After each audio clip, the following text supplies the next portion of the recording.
1. You are going to hear a conversation among Dr. Archer, Larry, and Judy, talking about the new term.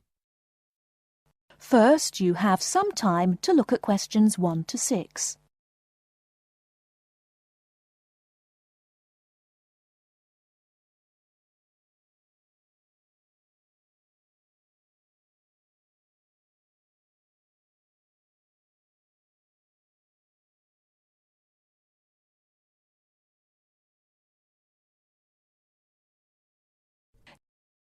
Okay, everybody, welcome back to the new term. I hope you've all had a good break and that you're keen to start on your research project. What I'd like to do this morning is to give you a chance to ask questions about the project, requirements, ways of approach, how to get help if you need it. Today is informal.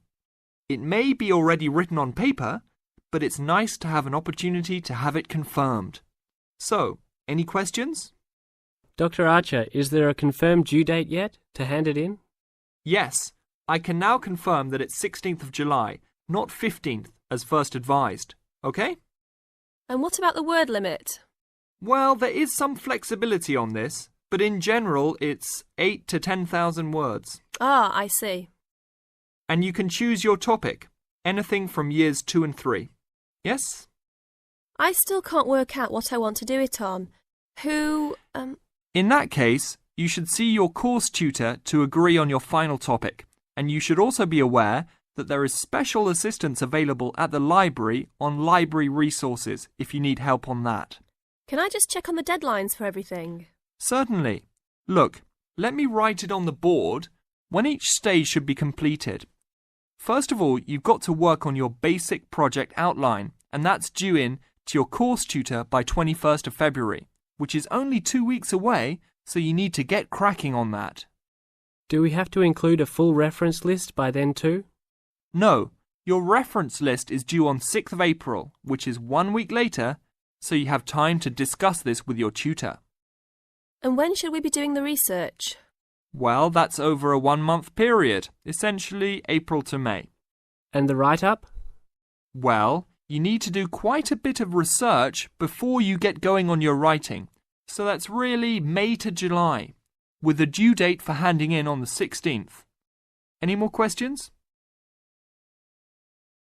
Before you hear the rest of the conversation, you have some time to look at questions 7 to 10.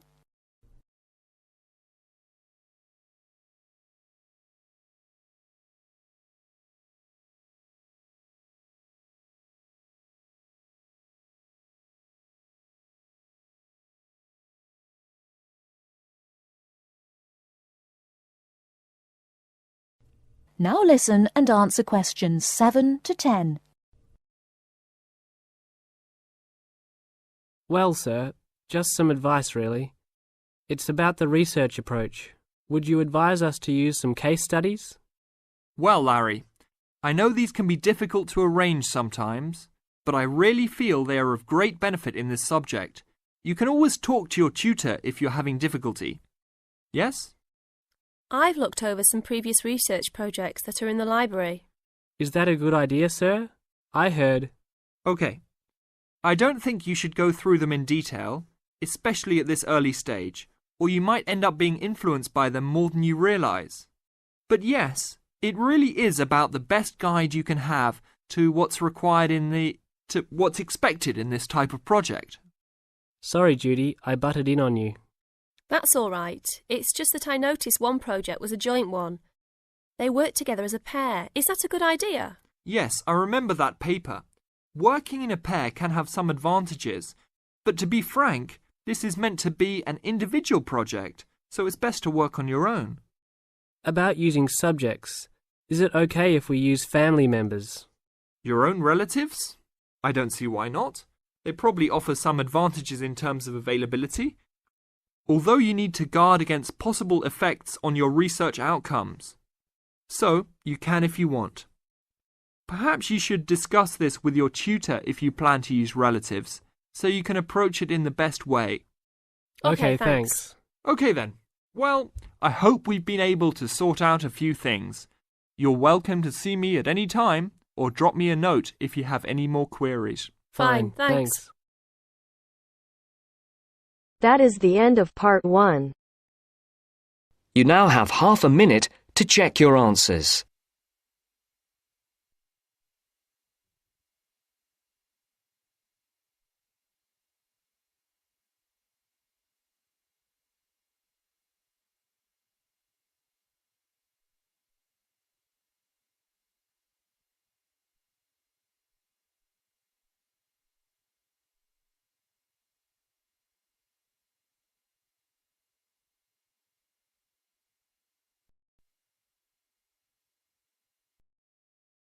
Now turns to part 2. Part 2. You will hear 3 students talking to their tutor about the presentation they are planning. First, you have some time to look at questions 11 to 17.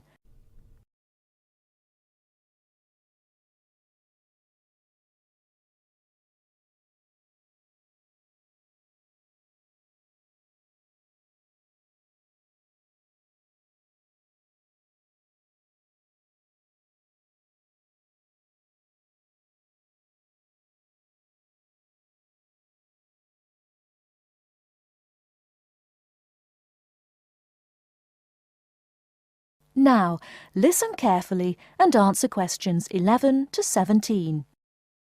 Good morning, everyone. So, you're going to tell me about your presentation. First of all, what's your topic? Did you say you were going to talk about the uses of mobile phones? Not exactly. We're actually going to explain the dangers of using mobile phones. Ah, okay. That sounds interesting. What are you going to discuss exactly? Well, we've planned to divide the presentation into 3 sections. We'll have an introduction explaining why we think it's important to understand the dangers of mobiles. Then, on the second slide, we'll have a list of the different types of danger. And then on the last slide, we're going to suggest ways of staying out of danger when you use a mobile. Yes, we want to start by telling the audience that using a mobile phone can be dangerous and then go into more detail in the next part. Okay, but before you talk about the dangers of mobiles, I think you should mention the advantages. You could put that in your introduction. It balances up the argument a bit. Oh, yes. I see what you mean. Right, we'll do that. So, shall we have a look at your presentation? Did you bring it with you? I've got it here on a memory stick. Can we show you on your computer? Yes, that's fine. Let's have a look. Right. As you say, you're going to add the advantages of using mobile phones to the first slide. Good. Who's going to explain the second slide with all the dangers? That's me. Do you think I've got enough detail? Yes. I think there's plenty of information, but I think it's all a bit mixed up at the moment. I mean, you've got dangers like getting headaches in the same list as having car accidents and being robbed in the street. They're all different types of danger, aren't they? I think you should divide them into groups, maybe under separate titles like health, accidents, and security. Oh, right. Yes, thank you. That'll make it much clearer to the audience. Okay. Now, in the third slide, you can put your suggestions for staying away from each of these dangers under separate titles. Before you hear the rest of the talk, you have some time to look at questions 18 to 20.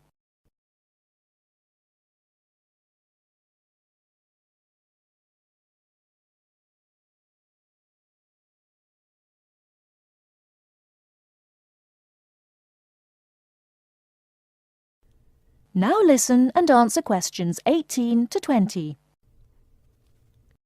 Have you got any other questions? Yes. The presentation should be for 10 minutes. Is that right? Yes, but 10 minutes in total, including 3 minutes for questions. So you'll only talk for 7 minutes. That's only 2 minutes each. We won't be able to say much in that time at all. That's why you have to plan what you're going to say carefully and make sure you only include the most important information. For instance, you won't have time to give examples, but you could put some images on your slides that show examples without spending time talking about them. Hey, that's a good idea. And the audience can look at them while we talk. And another thing, make sure all the slides have the same style. You should get together and agree on one style for the whole presentation. OK, we'll do that too. Thanks a lot for your help. That is the end of part 2. You now have half a minute to check your answers.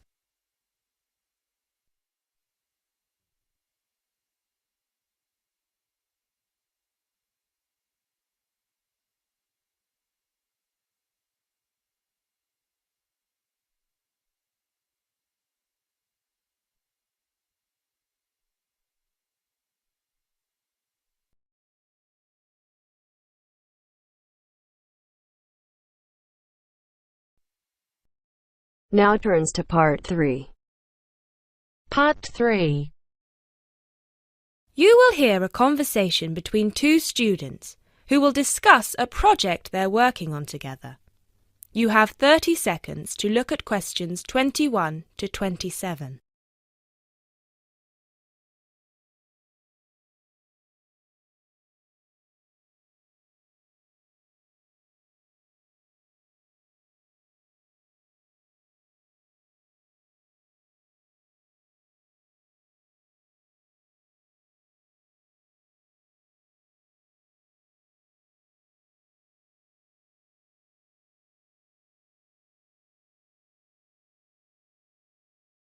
Hey Jess, glad you could make it. We've got a lot to discuss. Hi Matt. Yes, sorry I'm a bit late. I did bring all my notes with me. Yes, me too. Where shall we start? Well, I think it would be a good idea to clarify our objectives just one more time. Yes, good idea. Okay, here we are. We need to record, photograph and identify the plant species in 10 1-square-meter plots. Does it say anything about where these plots should be and how they should be laid out? Ah, here it is. It says that all the plots need to be no more than 10 meters apart. And how do we choose them? Ah, this is the fun part. I remember this. Here we are. Make a 1-meter square frame using bamboo sticks available from the department stores. Yes, we've already done that. I know, I'm just reading the whole section. Okay. One person stands roughly in the middle of the chosen area and throws the frame. The other person uses a tape to mark out the square where the frame landed and returns frame to thrower. The thrower then turns a few degrees on the spot and throws again. The thrower must turn slightly after each throw and vary the force of the throw until after the 10th throw they are pointing in almost the same direction as the first. That sounds a bit complicated. That's only because it's all in writing. It's just a simple throw, turn, throw, turn, throw, turn until we have 10 squares. And I guess you want to do the throwing. Well, if you don't mind. I'm sure you'll be more accurate at marking the squares. Yes, I am sure I am, and I'm sure you've got a stronger throwing arm.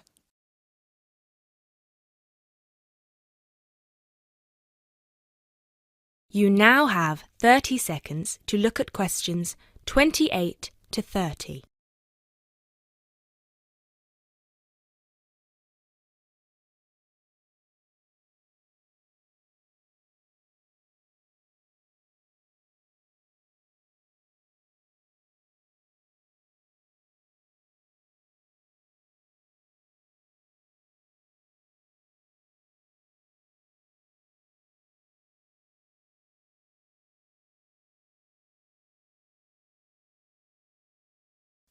Okay, good. We've got that sorted. Now we need to decide where to go. Yes, I've been thinking about that and I've brought the map. Ah, well done. I forgot mine. Now, I've identified 3 possible locations, but they've all got some disadvantages. Okay, fire away. Well, The area around this lowland marsh could be interesting. There'll be a lot of interesting water plants here. Looks good, but what's the problem? Mainly that it's already a designated nature reserve, and I think there's already been a lot of research done here. Ah, I see. Well, I'd rather do something that's new and can be useful. I agree. That's why I identified this area further west. See, here, behind the beach. Oh yes, I see. That area there, where it's flat, but quite high. Exactly. If you look a bit further inland, you'll see that there are hills which will protect that area from strong north winds. I see. Excellent. But what's the problem? Just that it may not be very interesting. We know that the geology there is not conducive to a wide variety of plants. I agree. So what's your last idea? Well, I think this one is a bit of a winner, although I did want to show you the other two. Look up here, on the north coast. Where? See this bay? Well, I know that there's been quite a lot of studies done here, but a bit further to the east, behind this headland. No one has ever looked at that. Well, I certainly couldn't see any studies. That is interesting. And the plant life could be a bit different because of the shelter from the wind the headland provides. Exactly. Brilliant, Jessica. That's a great idea. We'll go there. Thanks. Now all we have to decide is when is a good time. That is the end of part 3. You now have half a minute to check your answers.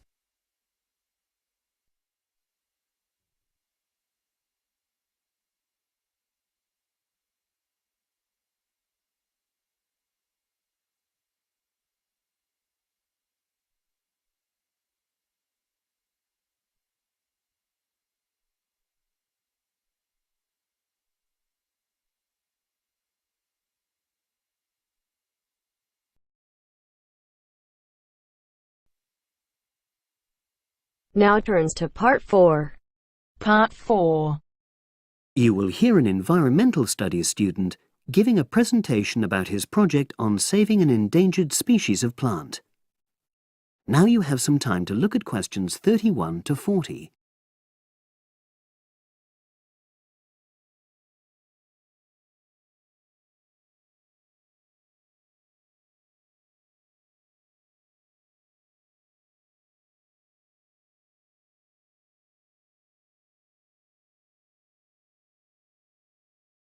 Now listen and answer questions 31 to 40. For my presentation, I'm going to summarise what I've found out about efforts to save one plant species, the juniper bush. It once flourished in Britain and throughout the world's temperate zones, but over the last few decades has declined considerably. Before I go on to explain the steps being taken to save it in England, let me start by looking at some background information and why the juniper has been so important in cultural as well as ecological terms, historically and in the present day. Firstly, I want to emphasise the fact that juniper is a very ancient plant. It has been discovered that it was actually amongst the first species of plants to establish itself in Britain in the period following the most recent Ice Age. And, as I say, it has a much valued place in British culture. It was used widely as a fuel during the Middle Ages because when burnt, the smoke given off is all but invisible, and so any illicit activities involving fire could go on without being detected. For example, cooking game hunted illegally. It also has valuable medicinal properties. Particularly during large epidemics, oils were extracted from the juniper wood and sprayed in the air to try to prevent the spread of infection in hospital wards. And these days, perhaps its most well-known use is in cuisine, cooking, where its berries are a much valued ingredient, used to flavour a variety of meat dishes and also drinks. Turning now to ecological issues, juniper bushes play an important role in supporting other living things. If juniper bushes are wiped out, this would radically affect many different insect and also fungus species.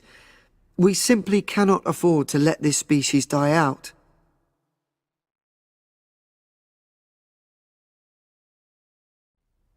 So, why is the juniper plant declining at such a rapid rate? Well, a survey conducted in the north and west of Britain in 2004-5 showed that a major problem is the fact that in present-day populations, ratios between the sexes are unbalanced, and without a proper mix of male and female, bushes don't get pollinated. Also, the survey found that in a lot of these populations, the plants are the same age, so this means that bushes grow old and start to die at similar times, leading to swift extinction of whole populations. Now, the charity Plant Life is trying to do something to halt the decline in juniper species. It's currently trying out 2 new major salvage techniques, this time focusing on lowland regions of England. The first thing it's trying is to provide shelters for the seedlings in areas where juniper populations are fairly well established. These, of course, are designed to help protect the plants at their most vulnerable stage. A further measure is that in areas where colonies have all but died out, numbers are being bolstered by the planting of cuttings which have been taken from healthy bushes elsewhere. Now, I hope I've given a clear picture of the problems facing this culturally and ecologically valuable plant, and of the measures being taken by Plant Life to tackle them. If anyone has any questions, I'd be happy. That is the end of part 4. You now have half a minute to check your answers.